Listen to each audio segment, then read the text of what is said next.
All right, welcome to Booze and Views. I'm John Shrek McPhee, the sheriff of Baghdad. Oh man, I had to get another bottle of this Casa Azul.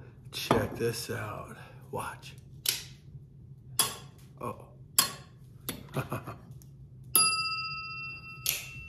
Hey, time to drink. It's my drinking bell. All right, today I'll be drinking out of this Ranger Tab shot glass. Woo, the good stuff with the good stuff. Oh, perfect pour. Ooh.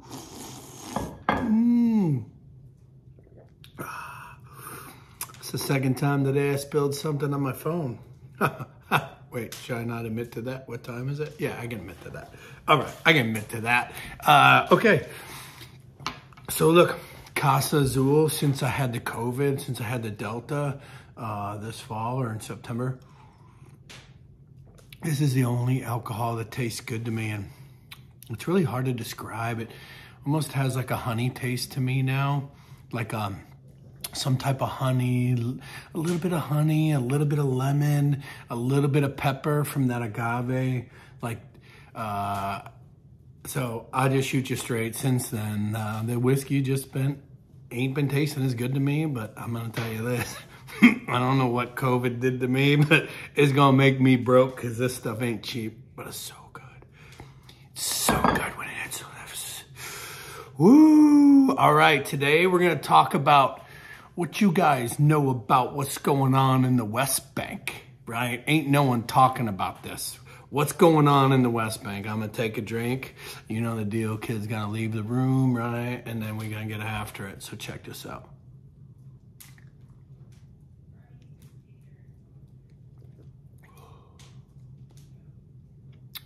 Can't tell you how good that is.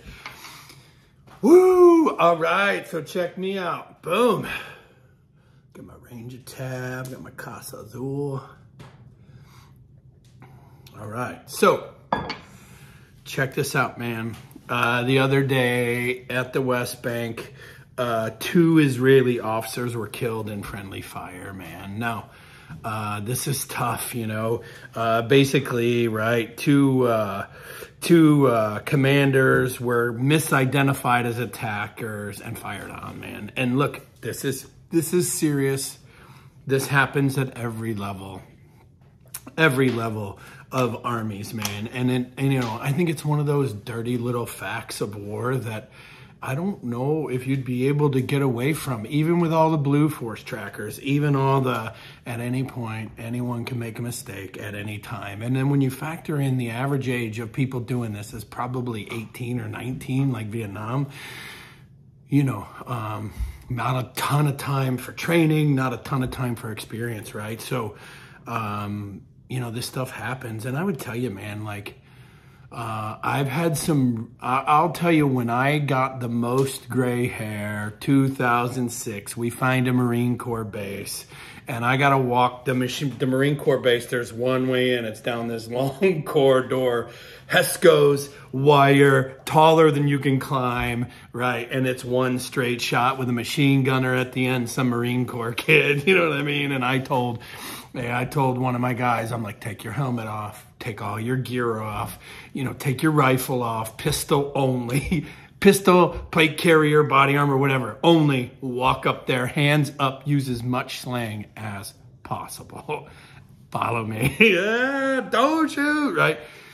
Hey, man, and look, I don't blame these kids, because look, when you get fucking shot at or fucking stoned or whatever every day, you kind of can't blame people for actually doing their job, or you know, this meets every indicator of me getting shot at every day. One day I'm going to figure out what this looks like, and then I'm going to shoot first instead of getting shot at or blown up every day, right? So you can't ever blame the guys, right? This is just an unfortunate incident. You know what I mean? Like, it's one of those things that shouldn't happen. I'll tell you this, is I do not find death acceptable for training at all, right? So this happens, man, and it's unfortunate, right? But, you know, so you can't blame the guy for being edgy, you know, short fuse on the gun because he sees this every day. And if he doesn't do something by now, normally this goes bad for him 99% of the times. The one time it doesn't is a situation like this. Now, being out alone all the time, like, I got shot at more at checkpoints than anywhere else, right? And like, we'd get out of the car, I'd be like, hey, you stupid fuck, stop shooting at me. Like, oh my God, every time we see an orange taxi here, we shoot, right? And then I'd show them my ID card, right? And they always thought I was, they call me Top, right? That's what the Army does. Hey, Top, what are you doing here in this car, right? And then like, I would start to, before I rolled out, like stop by and be like, yo, who's on duty today at 3 o'clock, right? I want to know who that is. I want to learn them. I want them to see me in this car before I leave. And then I started doing that, you know. You could still get shot at, but you can't blame the kids shooting at me. I never did, and I was never mad at them, even though I was kind of mad. I wasn't mad at them because I know they get blown up every day. And then for the commandos who have free range to kind of do stuff, if you're doing stuff in and around your own troops, you'll have no issue. But if you're doing stuff in and around big Army folks, right, you don't know how word trickles down, right? In special operations, generally, like, hey, there'll be dudes coming through, like, pass it along, it'll get passed along. But if that word had to go all the way up to the top of their Pentagon and then back down to someone else, maybe they didn't get the word, right? So I get it.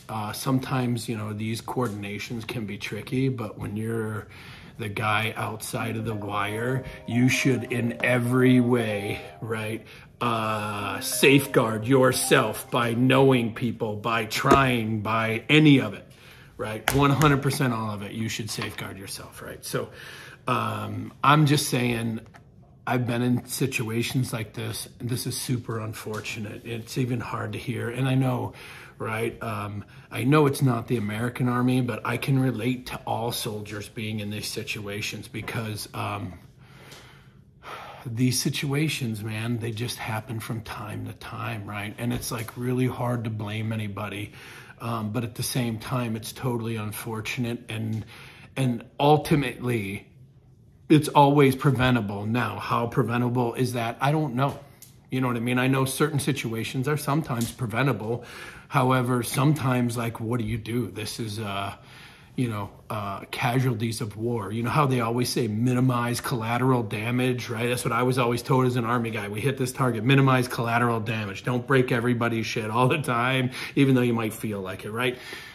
Well, this is one of those things where I would count this as collateral damage, well, even though it's unfortunate. So I feel for the guys. I feel for the family.